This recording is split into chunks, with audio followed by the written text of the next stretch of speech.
when you go back, you've got the history of horror from Europe and from the UK with Hammer horror at its core, and so there is a huge heritage here. But it's interesting because we're working on the next film at the moment on the script, which is a supernatural horror with elements of psychological horror, and we were looking at just researching, like you do, all of the different UK and European horrors recently, just to understand, what's been happening in that landscape.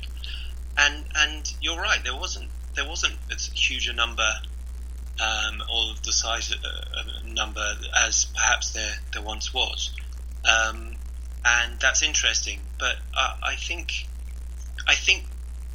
what's happening is we're seeing, there's people have used this phrase elevated horror.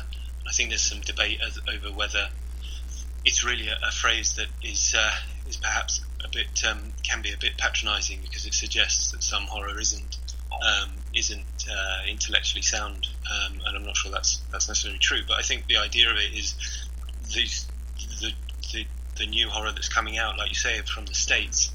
I think it is giving voice and a focus to filmmakers, and it's over here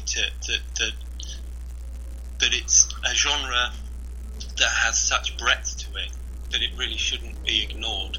And that's not to say that there hasn't been some brilliant horrors that have come out of the UK and Ireland in recent years, but just perhaps not the number that once has.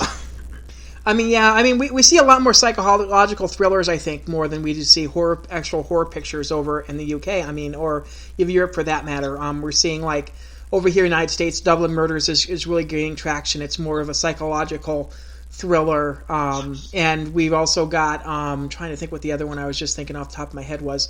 Quite a few others that are just, more the psychological end of things. But it's been interesting to see how everything kind of evolved. Some of the later, pretty much of the last decade, we've seen a lot of what was, I guess, documentary type kind of horror pictures we're seeing out in the United States, which, I guess that kind of got spurred by Blair Witch back in the 90s. But, it's interesting to see kind of where, the genre was, and then now there's just so many different, it's almost like music. There's so many different branches of it now that it's just really interesting, to say the least. I'm interested to see where this next decade goes in terms of the in terms of the UK and Europe in particular, in terms of their version of horror, and if we see a little bit different different things there. So I'm interested to see. Maybe we might be sparked a little bit by some of the stuff that you guys are doing over there at your film company. So I'm really interested to see that. Now I could say right now you guys can go and watch the Serial Killer's Guide to Life on iTunes. It is currently out right now, so you guys can check that out as well. Is there any other places that people can watch?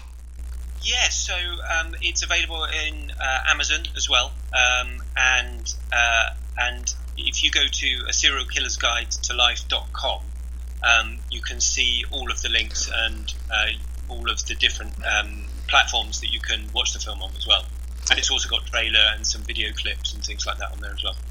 Well, I really look forward to kind of seeing what comes out, with this. I haven't seen the movie yet, but I'm interested to see what the next one also holds, and your guys' kind of take on that as well. So we'll have to get you back on when that one comes out as well. And yeah, absolutely. And we're very excited. It's been the film so far has been getting some really Serial Killer's Guide to Life has been getting some really great reviews, 4 or 5 star reviews, and we're really excited to have made a film that's, I said, completely homemade in many ways. It was edited in the same spare bedroom as it was that I wrote it in, and to have it branch out simultaneously across the UK, the USA, Canada, with such a wonderful distribution company as Arrow, which is a cult cinema distributor, it feels pretty remarkable, Okay. Besides the movie, anything the upcoming movie, anything else going on with you guys? Yeah. So We are also developing This Way Out into a television show as well. This Way Out is the short film I spoke about before, which has both Poppy and Katie playing the lead. That's actually part of the extras on the iTunes and Apple television, along with A Serial Killer's Guide to Life, and a 50-minute behind-the-scenes documentary about how we made the film as well. So This Way Out's really... I really feel that it's going to make a great television show. It has that vibe to it. Again, a very sort of jet black, darkly comic twist. So we're working on that. And also, I do have a desire that I'd love to see Val and Lou, the main characters in A Serial Killer's Guide to Life, return in some form again. So we are starting to put together a pitch for it and speak with some people about the potential of a television show for that as well. Yeah, I know a lot of the British television right now is very popular here in the United States through the accessibility of streaming platforms. So, it would be interesting. I mean, and that, with the streaming platforms, it's not, there's not as many restrictions to what you can do, do for the movies as well. So, there's always that opportunity, and it seems like it gets your product to a bigger mass audience. So, I would really hope that we get to see some of your stuff on the streaming platforms as well. Absolutely, it makes me think of Fleabag, for instance, which obviously did so incredibly well when it broke out. It did incredibly well here, and then it broke out in the US as well. Which, of course, Sian Clifford, who plays the sister Claire in Fleabag, she was Emmy nominated for it. Has a wonderful cameo in A Serial Killer's Guide to Life as well. Yeah, I mean, it's great that British television is, was really over the past 5 years really has gotten really like award acceptance. We've like I said, you just said that Fleabag definitely got quite a few nods over at the Golden Globes. So I'm very interested to see how kind of everything kind of develops. Maybe we'll hopefully get a couple of awards for some of the stuff that you guys do as well. So hopefully that ends up happening as well. Best of luck to you guys coming this year. Sounds like you guys will have a busy 2020, and like I said, look forward to seeing some more of this content. Yeah, and you too with your film. I wish you all the best in the edit. Congratulations for getting that.